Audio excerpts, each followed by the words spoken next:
Shalom Bapak Ibu dan Saudara yang terkasih dalam Tuhan Yesus, khususnya keluarga besar Happy Sword Family. Kembali kita bertemu dalam renungan pada hari ini. Seperti biasa, mari kita berdoa. Kami mengucap syukur untuk hari yang baru yang Tuhan berikan untuk kami. Terima kasih Tuhan buat kebaikan-Mu pada kami hari ini. Kami akan mulai melakukan aktivitas kami sepanjang hari ini, tapi sebelumnya kami mau datang lebih dulu ke hadapan-Mu. Kami ingin mempersembahkan yang terbaik dari waktu kami dengan mendengar sebagian daripada firman-Mu hari ini. Biarlah kiranya firman-Mu yang kami dengar pada pagi hari ini boleh merema dalam hati kami, mengubahkan hidup kami, menjadikan kami pelaku firman lebih lagi. Dalam nama Tuhan Yesus kami berdoa. Amin. Bapak Ibu dan Saudara sekalian, beberapa minggu ini Bapak Gembala membawakan firman tentang kasih, khususnya kasih storge, yaitu kasih dalam keluarga, antara suami istri, orang tua dan anak, dan sebagainya. Dalam kehidupan kita berkeluarga, pastinya kita mengalami riak-riak. Entah itu pertengkaran, marah, salah paham, kecewa, sakit hati, dan lain-lain. Belum lagi masalah-masalah yang terjadi di luar seperti masalah keuangan, kesehatan, pendidikan, dan lain sebagainya. Saat ini ada banyak keluarga-keluarga khususnya suami istri yang sudah tidak dapat menemukan titik temu. Terjadinya perbedaan pendapat, adu argumentasi yang kalau dibiarkan akan semakin membesar dan dapat memicu perceraian. Amarah, sakit hati, kekecewaan terhadap pasangan yang sudah terlalu lama dipendam sehingga suatu saat dapat meledak seperti bom atom. Belum lagi anak-anak yang merasa kecewa terhadap orang tua sehingga memiliki akar pahit yang akan memengaruhi kehidupan mereka di masa depan. Atau orang tua yang merasa tersakiti oleh anaknya. Semua itu akan meninggalkan bekas luka yang jika tidak segera diobati akan meninggalkan bekas yang dalam. Dan jika bekas itu dibiarkan, maka bekas luka itu akan terus membayangi selama hidup kita, membuat kepahitan di dalam hati kita dan memengaruhi kehidupan kita.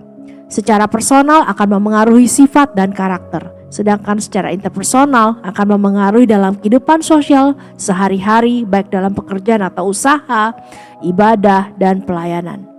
Secara personal akan membuat seseorang menjadi memiliki karakter, sifat, atau watak yang tidak baik, dan itu akan memengaruhi hubungannya dengan orang lain.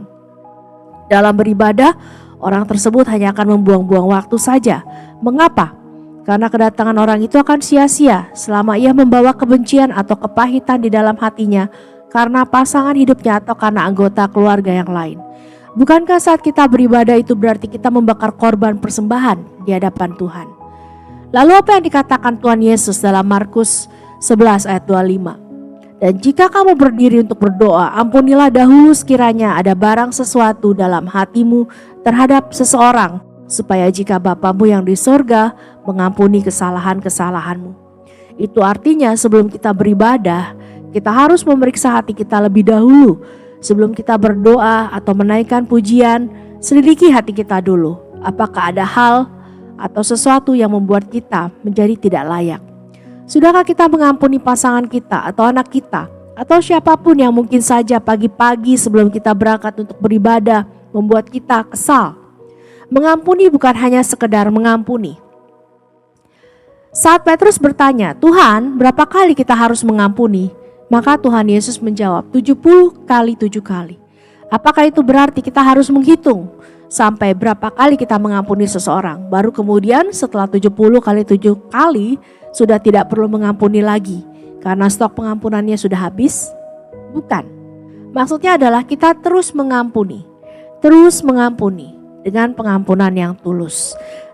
Amsal 17 ayat 9 mengatakan, siapa menutupi pelanggaran mengejar kasih, tetapi siapa membangkit-bangkit perkara menceraikan sahabat yang karib. Itu artinya kita mengampuni dengan tidak membangkit-bangkit lagi kesalahannya di masa depan. Saat kita mengampuni, ya sudah, kita lupakan semua yang telah orang itu perbuat terhadap kita. Saya sendiri belajar banyak hal tentang mengampuni ini. Begitu banyak orang yang pernah menyakiti hati saya. Apakah saya dapat melupakan semua itu?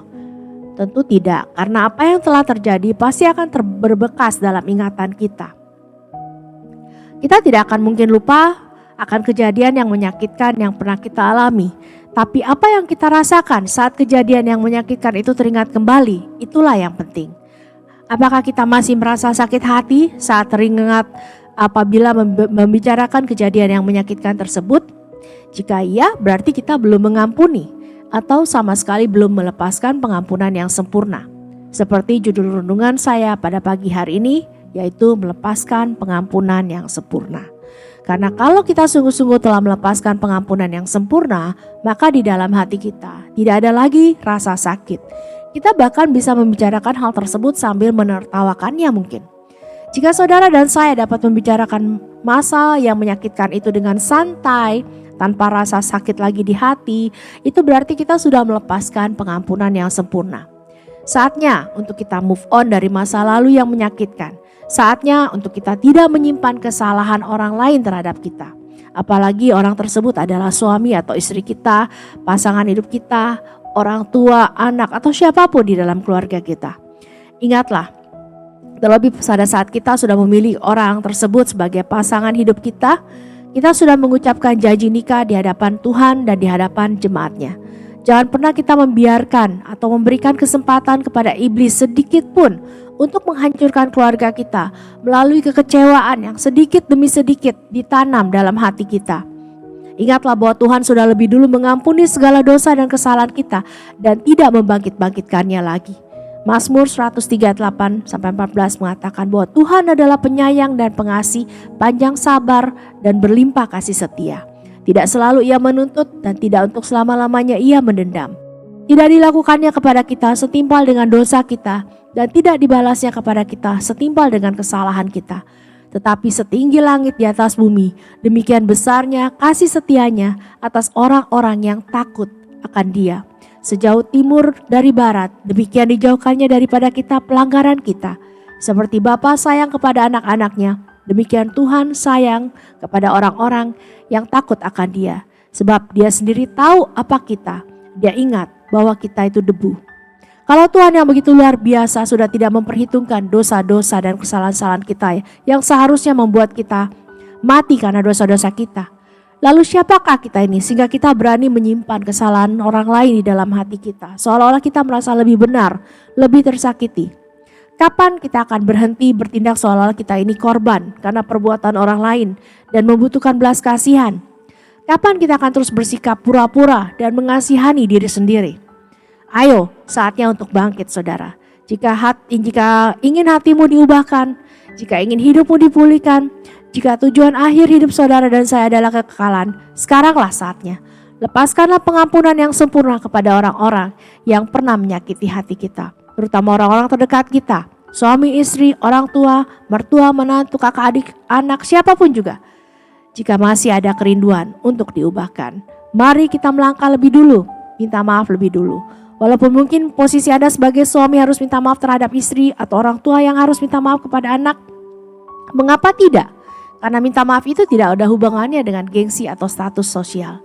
Minta maaf dengan tulus dan melepaskan pengampunan yang sempurna dengan tidak membangkit-bangkit lagi di kemudian hari, itulah yang harus dilakukan oleh para pengikut Kristus.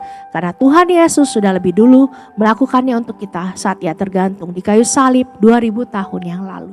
Mari kita berdoa. Tuhan, ajar kami untuk kami mengampuni Tuhan setiap orang yang bersalah kepada kami dengan pengampunan yang sempurna. Kami tidak mau mengingat-ingat lagi, kami tidak mau membangkit-bangkit lagi. Sama seperti Tuhan sudah tidak pernah mengingat-ingat lagi dosa dan kesalahan kami. Kami mau belajar Tuhan melepaskan pengampunan yang sempurna agar kami boleh layak menjadi anak-anak-Mu. Terima kasih Tuhan Yesus, kami serahkan hidup kami di dalam nama-Mu Tuhan. Dalam nama Tuhan Yesus kami berdoa dan mengucap syukur. Amin. Ingatlah salah satu kalimat yang ada dalam doa Bapa kami yang diajarkan Tuhan Yesus sendiri. Dan ampunilah kami akan kesalahan kami seperti kami juga mengampuni orang yang bersalah kepada kami. Maukah Anda dan saya melepaskan pengampunan yang sempurna hari ini? Jika ya, mari lakukan saat ini juga. Tuhan Yesus memberkati.